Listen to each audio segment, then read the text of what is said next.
یہ ہمیشہ ان لوگوں کی یہ عادت ہوتی ہے. ڈاکٹر ذاکر نائک بھی بار بار یہی کہتا ہے نا، قل ہاتوا برہانکم ان کنتم صادقین. کوئی بھی اگر کوئی بات پیش کرے تو دلیل پوچھو. اس پر ضروری ہے کہ جو بات پیش کرے اس پر دلیل بھی پیش کرے. تو اس کے کہنے پر، اس کے کہنے کے انداز پر لوگ محو ہو جاتے کہ یار چیپٹر نمبر بتا دیا، پیج نمبر بتا دیا، سطر نمبر بتا دیا، واقعی میں کیا میموری ہے، بس اسی کی طرف مائل ہوئے، یہ نہیں دیکھا کہ جو بات کہی وہ صحیح ہے کہ نہیں. یہی وجہ تھی کہ ہم نے سوال کیا کہ ڈاکٹر صاحب آپ نے کہا کہ 25 سے زائد آیتیں ہیں قرآن میں کہ وسیلہ حرام ہے، ایک آیت تو دکھا دیجئے. اس لیے کہ الحمدللہ ہمیں معلوم ہے علماء کی جوتیوں کے صدقے میں کہ قرآن میں وَابْتَغُوا إِلَيْهِ الْوَسِيلَةَ تو ہے، لا تبتغوا والی کوئی آیت نہیں ہے. وسیلہ لینے پر تو آیتیں ہیں، نہ لینے پر کوئی آیت نہیں ہے. تو جواب نہیں دے پائے، کہا کہ میں آپ کو ای میل کے ذریعے جواب دوں گا. 4.5 سال ہو گئے، ابھی تک کوئی جواب نہیں آیا اور نہ ہی قیامت تک کوئی جواب آئے گا. اور ہم نے پہلے بھی یہاں چیتا کیمپ میں کہا ہے، بمبئی میں بھی کہا ہے، کیرلا میں بھی کہا ہے، اب بھی کہہ دیتے ہیں. یہاں کوئی ذاکر نائک کا ماننے والا ہو تو برائے مہربانی اس سے یہ آپ ریکویسٹ کرے کہ حافظ احسان کے سوال کا جواب دے دو. سورۃ المائدہ کی آیت نمبر 35، یہ میں سمجھتا ہوں کہ خصوصاً سب کانٹیننٹ میں تو بالخصوص ایک ایسی آیت ہے جس کے اوپر پورے کے پورے فرقے کھڑے ہوئے ہیں. اور وہ کہتے ہیں جی قرآن میں اللہ تعالیٰ نے واضح حکم دے دیا ہے کہ وسیلہ تلاش کرنا ہے. تو جب قرآن وسیلے کا حکم دے رہا ہے تو پھر قرآن بتا بھی رہا ہوگا کہ وسیلہ کسے کہا جاتا ہے. یہ تو نہیں ہے کہ قرآن کے کہ وسیلہ اختیار کرو اور اس کی تشریح جو ہے بابے کریں گے، وہ بھی تو اللہ تعالیٰ نے خود بتایا ہوگا قرآن میں. تو اس کے لیے یہ آیت نمبر 35 کوٹ کرتے ہیں، یا ایھا الذین آمنوا اتقوا اللہ، اے اہل ایمان اللہ کا تقوی اختیار کرو، وابتغوا الیہ الوسیلہ، اور اس کی طرف وسیلہ تلاش کرو.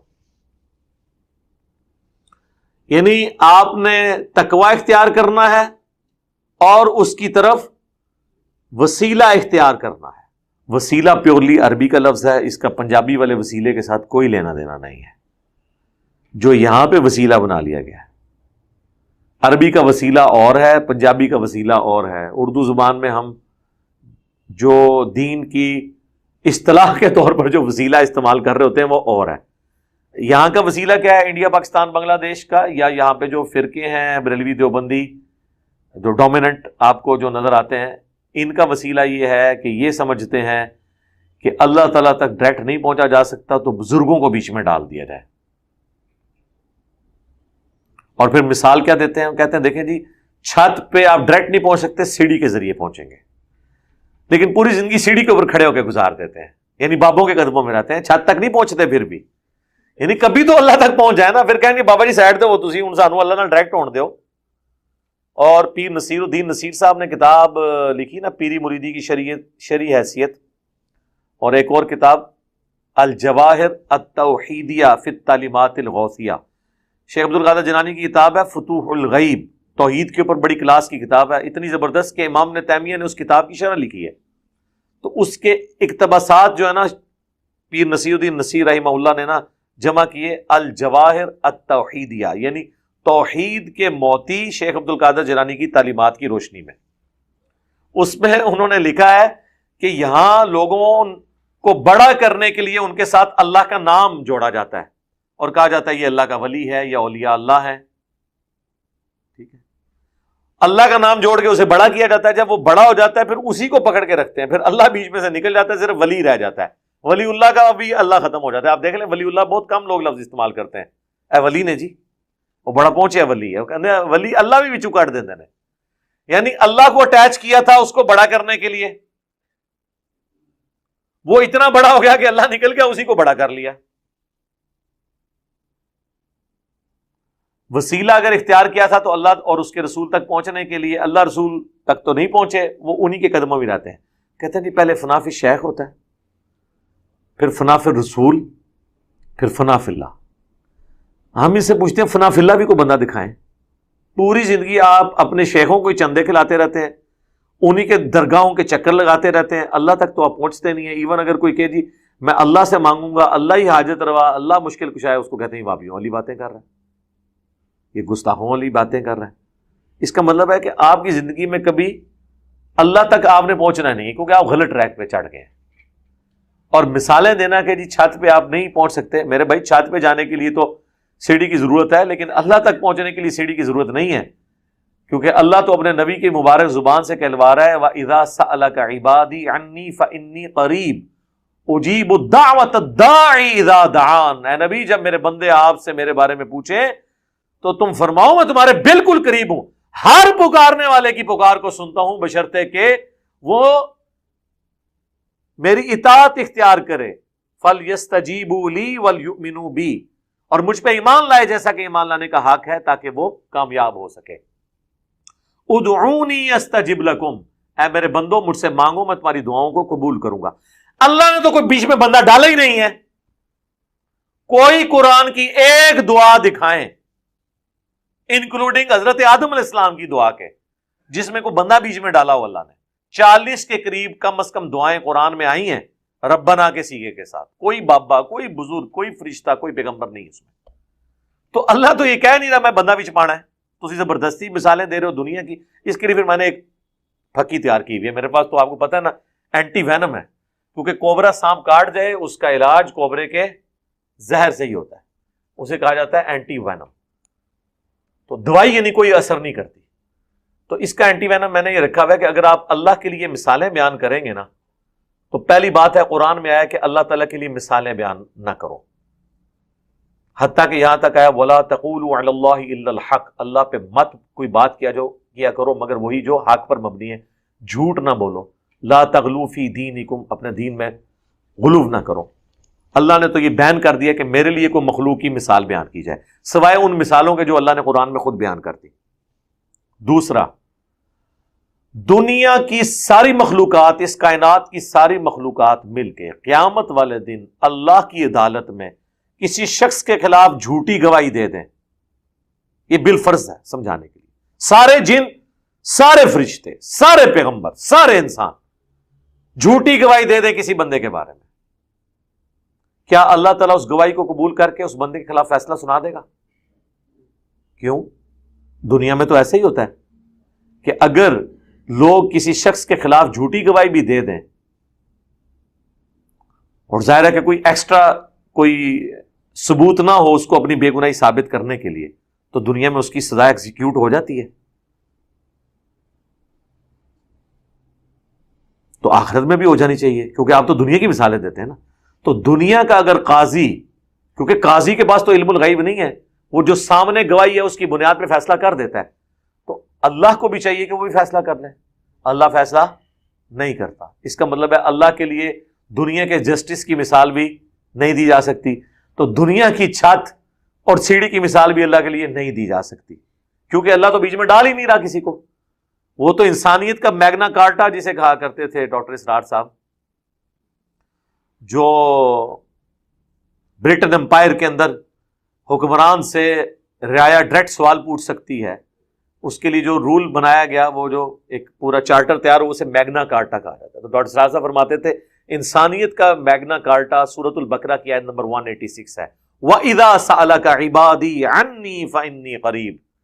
جس طرح وہاں گورے کہتے تھے نا ہم حکمران کے دروازے کو کھٹکھٹا سکتے ہیں انصاف کے لیے جس وقت چاہیں، اور اللہ کا کہہ رہا ہے اے نبی جب میرے بندے آپ سے میرے بارے میں پوچھیں فرماؤ میں تمہارے بالکل قریب ہوں، ہر سننے والے کی پکار کو سنتا ہوں. اجیب الدعوۃ الداعی اذا دعان، جب وہ مجھے پکارے. اللہ نے تو کوئی بیچ میں چیز رکھی نہیں ہے، انہوں نے بیچ میں بندے ڈالے. البتہ یہ بات صحیح ہے کہ جو چیز اللہ نے اپنے لیے خود پسند کی ہے، مثلا اللہ نے اپنے لیے یہ چیز پسند کی کہ آپ نے میرے تک پہنچنے کے لیے پیغمبروں کی تعلیمات اور ان پر نازل ہوئی کتابوں کو فالو کرنا ہے.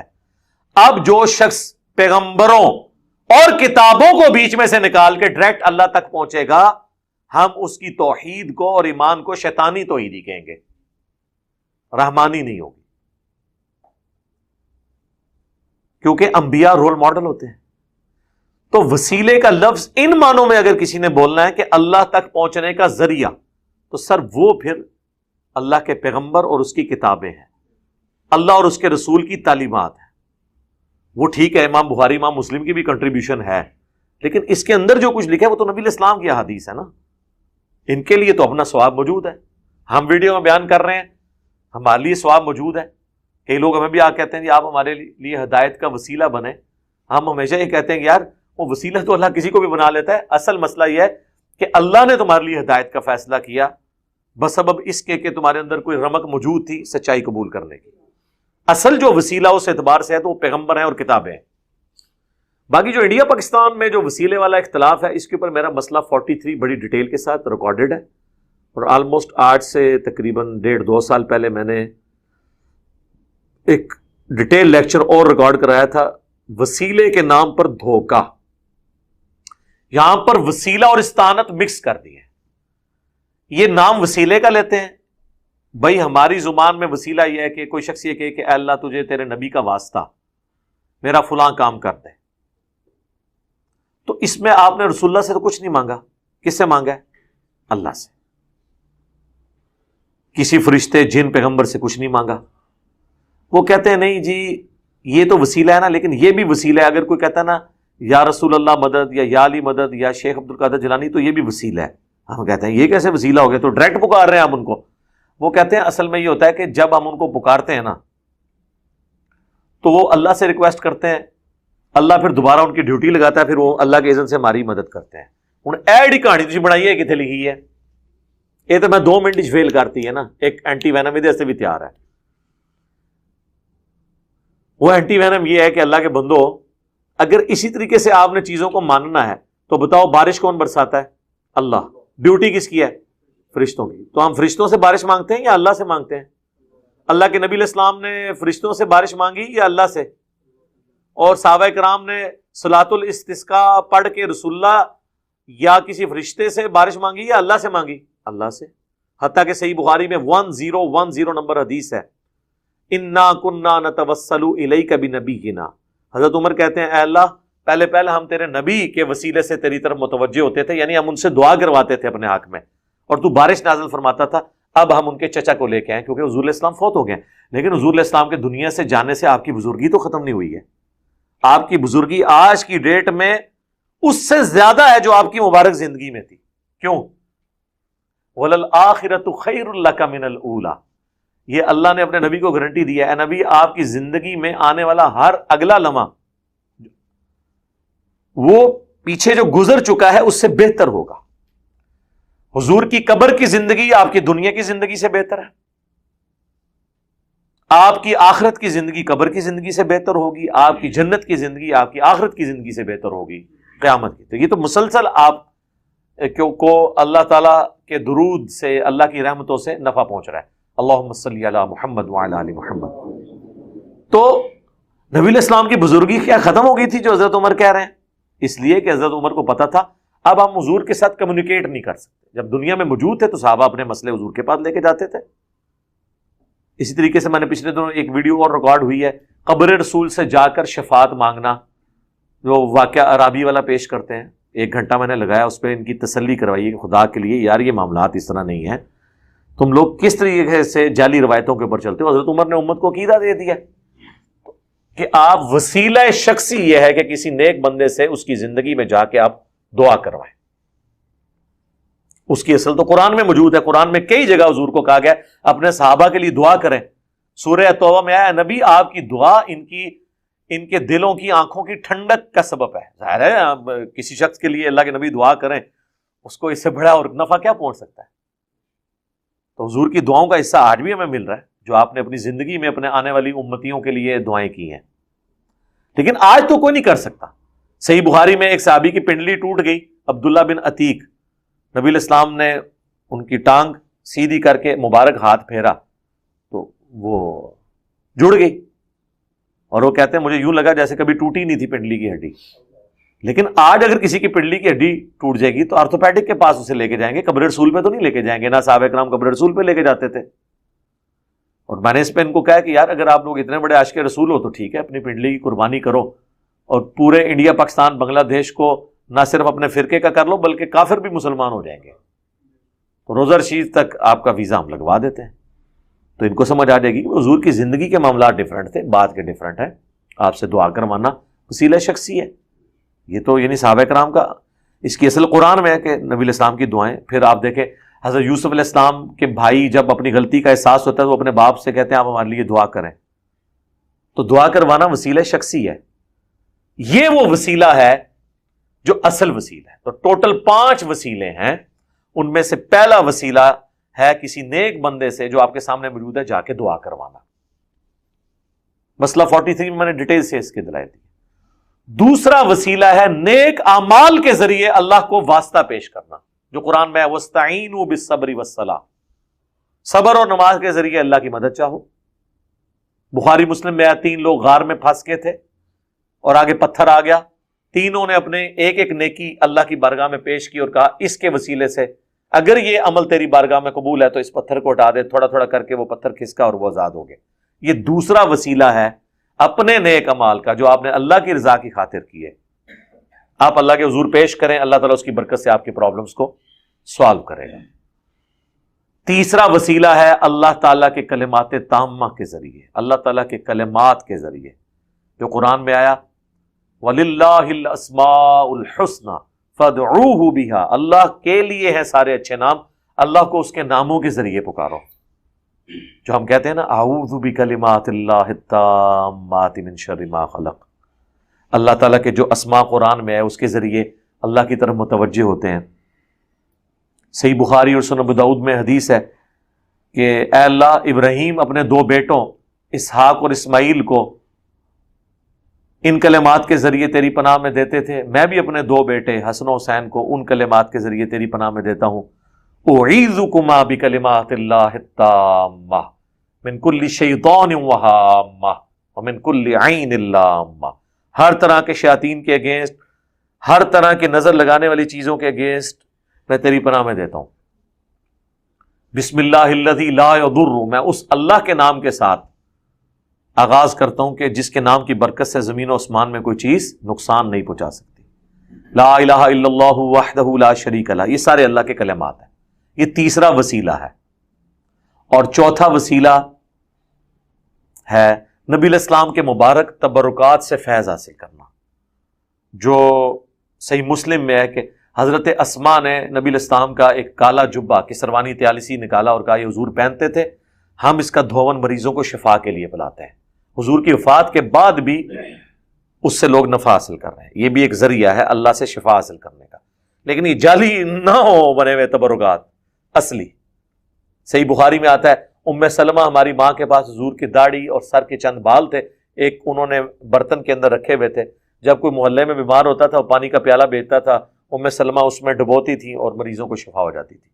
یہ چوتھا وسیلہ ہے جو آپ اڈاپٹ کر سکتے ہیں. یہ تو آج کل تو اس وسیلے کا رسک نہیں لیا جا سکتا, لوگ آپ کو خام خواہ کی چیزیں ہی بتائیں گے اس میں. اور پانچواں وسیلہ یہ ہے کہ آپ, اچھا یہ جو آپ کی مزارات کے اوپر دیکھیں نا, انہوں نے نبی علیہ السلام کی مبارک جوتیاں بھی رکھی ہوئی ہیں, پاؤں کے نشان لکڑی میں خود کسی سے کھدوا کے رکھے ہوئے ہیں, اور پھر لوگ اس کو کر رہے ہوتے ہیں اور حضور کے ان چیزوں سے وسیلہ حاصل کر رہے ہوتے ہیں. تو وہ نہیں. پانچواں وسیلہ ہے ایک جنت میں مقام ہے وسیلہ, جو بخاری مسلم میں حدیث ہے کہ جنت کا ایک مقام ہے الوسیلہ, جو اس کائنات میں ایک ہی شخص کو ملے گا, اور میں اللہ سے امید کرتا ہوں وہ شخص میں ہوں. اچھا جنت میں حضور کا پڑوس تو مل سکتا ہے, لیکن حضور جس مقام پہ ہو گئے وہ کسی کو بھی نہیں ملنا, وہ ایک ہی مقام اللہ نے بنایا الوسیلہ. اور بخاری مسلم کے الفاظ ہیں جو شخص میرے لیے اس مقام کی دعا کرے گا میری شفاعت قیامت والے دن اس کے لیے حلال ہو جائے گی. اور مسلم شریف میں الفاظ ہیں کہ جو اذان کا جواب دے اس کے بعد درود شریف پڑھے اور الوسیلہ والی دعا مانگے, اللہم رب هذه الدعوۃ التامہ, وہ والی دعا, تو قیامت والے دن میری شفاعت اس کے لیے حلال ہو جائے گی. تو یہ 5 وسیلے ہیں جو یعنی جن وسیلوں کو کتاب و سنت جانتے ہیں, آپ والے وسیلوں کو کتاب و سنت نہیں جانتے. ٹھیک ہے. باقی ایک چھٹا وسیلہ ہے کسی شخصیت کی وجاہت کا وسیلہ اللہ کے حضور پیش کرنا. زندگی تک تو ٹھیک ہے, وہ سنن نبی داؤد میں, سنن ابن ماجہ میں حدیث ہے. ابن ماجہ کی یہ ایک ایسی یونیک حدیث ہے, ترمذی میں بھی ہے, ابو داؤد میں, ابن ماجہ میں, جس کو امام ابن ماجہ نے خود ساتھ لکھا ہے کہ یہ صحیح سند سے ہے, حدیث صحیح ہے. وہ ایک نابینا صحابی نبی علیہ السلام کے پاس آئے, ان کا یا رسول اللہ, اسی کے اوپر انہوں نے پورا لیکچر دیا تھا, وسیلے کے نام پہ دھوکہ. بھی وسیلے کو ہم مانتے ہیں. یا رسول اللہ دعا کریں میری بینائی آ جائے. آپ نے فرمایا صبر کر لو تو جنت ہے. ان کا نہیں یا رسول اللہ آنکھیں چاہیے. جنت لب بھی جانی ہے, کچھ بھی ہے تیرے محبوب کی امت سے ہیں. ان کے لیے تو خیر جینون تھا. حضور نے فرمایا جاؤ وضو کرو. وضو کیا, 2 نفل پڑھے اور کہا دعا پڑھو. اس دعا میں الفاظ تھے اے اللہ میں تیرے نبی کے وسیلے سے تیری طرف متوجہ ہوتا ہوں, اور اے اللہ کے نبی میں آپ کے وسیلے سے آپ کے رب کی طرف متوجہ ہوتا ہوں. اے اللہ میرے نبی کی دعا میرے حق میں, میرے نبی کی شفاعت میرے حق میں قبول فرما. ان کی بینائی واپس آ گئی. اچھا اس میں تو مانگے ہی اللہ سے ہے, اے اللہ میں تیرے نبی کے وسیلے سے تیری طرف متوجہ ہوتا ہوں, اور یا رسول اللہ میں آپ کے ذریعے سے آپ کے رب کی طرف متوجہ ہوتا ہوں. یہ وسیلہ شخصی ہے جو حضور سامنے موجود تھے, جو حضرت عمر کا فرمان ہے 1010 نمبر حدیث صحیح بخاری کہ جب تک تیرے نبی ہم نے موجود تھے انا کننا نتوسل الیک بنبینا, ہم اپنے نبی سے دعائیں کرواتے تھے. یہ آخری الفاظ کھا جاتے ہیں جو وہ صحابی کہتا ہے کہ اے اللہ میرے نبی کی دعا میرے حق میں قبول کر. یہ پہلے پہلے پڑھتے ہیں اے اللہ میں تیرے نبی کے وسیلے سے متوجہ ہوتا ہوں, یا رسول اللہ میں آپ کے وسیلے سے. آگے بھی پڑھو نا, آگے نہیں پڑھنا, کیونکہ آگے پھر ان کے عقیدے کی جڑ کٹ جاتی ہے. البتہ اس کا ایک طریق جو ہے سنن تبرانی المعجم الکبیر تبرانی میں موجود ہے, جس کو امام تبرانی صحیح مانتے ہیں, جس کی وجہ سے میرا شروع سے موقف اس حوالے سے لینیٹ ہے. میرے خلاف بعض بریلویوں نے کلپ چڑھائے کہ یہ وسیلے کے معاملے میں پلٹی کھا گیا. نہیں سر, میرا 2012 کا لیکچر وسیلے والا دیکھیں, آج 2021 چل رہا ہے ستمبر. میں نے اس وقت بھی نبی الاسلام کا وسیلہ اللہ کی بارگاہ میں پیش کرنے کو بدعت نہیں کہا تھا. میں نے کہا تھا اس سے بچنے میں عافیت ہے, اور جو پیش کرتے ہیں ہم کوئی فتویٰ نہیں لگاتے, کیونکہ امام تبرانی اس روایت کو صحیح سمجھتے ہیں. اس کا اگلا ورژن جو ابن ماجہ اور ترمذی والا ہے نا, کہ یہ اس حدیث کے راوی جو عثمان بن حنیف ہیں, حضرت عثمان غنی کے دور کے اندر ایک کوئی اس طریقے سے شخص تھا ضرورت مند, وہ حضرت عثمان کے پاس گیا, انہوں نے اس کی طرف توجہ نہیں کی, تو حضرت عثمان بن حنیف کے پاس آیا تو انہوں نے کہا کہ میں تجھے ایک دعا تعلیم کرتا ہوں, جو میرے سامنے کی یہ دعا ہے, وہ نابینا صحابی والی. تو وہ دعا اس نے کی تو اس کی وہ حاجت پوری ہو گئی حضرت عثمان کے دور میں کہ یا رسول اللہ میں آپ کے وسیلے سے. تو وہ کہتے ہیں جی یہ والا پورشن جو ہے بتا رہا ہے کہ ہم آج بھی حضور کا وسیلہ پیش کر سکتے ہیں. سر کریں, ہمیں کوئی اعتراض نہیں, اس میں آپ یہی کہیں کہ یا رسول اللہ میں آپ کے وسیلے سے اللہ کی طرف متوجہ ہوتا ہوں, اے اللہ میں تیرے نبی کے وسیلے سے تیری طرف متوجہ ہوتا ہوں, میرے نبی کی دعا میرے حق میں قبول فرما. کریں. یا رسول اللہ مدد نہیں اس میں ثابت ہوگا, اغثنی یا رسول اللہ نہیں ثابت ہوگا اگر آپ نے اس کا کچھ کرنا بھی ہے تو. یہ توسل اور وسیلہ ہی ہوگا, استعانت اور استمداد نہیں ہوگا اگر آپ نے اس کو لے کے بھی چلنا ہے.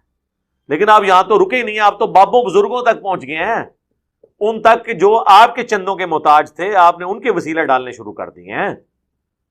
آپ نے تو ہر حد پھلانگ دی ہے. ٹھیک ہے, تو آپ میری ویڈیو دیکھیں مسئلہ 43 وسیلہ اور توسل کے صحیح احکام و مسائل. ایک آیت جو الوسیلہ کے لفظ کے ساتھ سورہ بنی اسرائیل میں آئی ہے, بڑی ناانصافی ہے کہ اس جگہ پہ اس آیت کا ذکر میں کراس ریفرنس کے طور پر نہ کروں. پچھلی دفعہ چونکہ ٹائم تھوڑا تھا, قرآن کلاس کا جو ہمارا دورانیہ ہے 1 گھنٹے کے اندر ہوتا ہے, 55 منٹ سے لے کے 59 منٹس تک, تو وہ چونکہ مکمل ہو چکا تھا, اس لیے میں نے اس کو اس وقت سکپ کر دیا تھا. آج سٹارٹ ہی میں ہم اسے کور کر لیتے ہیں. سورہ بنی اسرائیل کی آیت نمبر ہے 56, سورت نمبر 17 آیت نمبر 56. اعوذ باللہ من الشیطان الرجیم.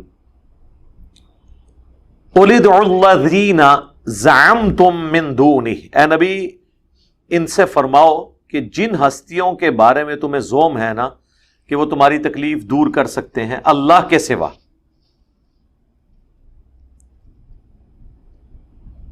ان کو پکار کے دیکھ لو. فلا یملکون کشف الضر عنکم ولا تحویلا, نہ تو وہ تم سے کوئی تکلیف دور کر سکتے ہیں اور نہ ہی بدل سکتے ہیں. کہتے ہیں نا جی جو 11ویں دیتا ہے تو اس کی تکلیف اس سے پلٹ کے دشمنوں پہ چلی جاتی ہے, تو وہ اللہ نے نفی کر دی کہ نہ تو کوئی تکلیف کسی سے دور کر سکتا ہے, نہ اس کی آئی ہوئی تکلیف کسی اور کے اوپر ڈال سکتا ہے.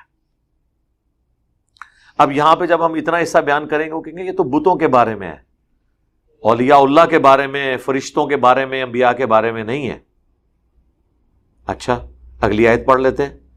اولئک الذین یدعون, یہ لوگ جن ہستیوں کو پکار رہے ہیں ان کا اپنا حال یہ ہے یدعون یبتغون الی ربہم الوسیلہ، جن کو یہ پکار رہے ہیں وہ تو خود اپنے رب کے پاس وسیلہ تلاش کرتے ہیں.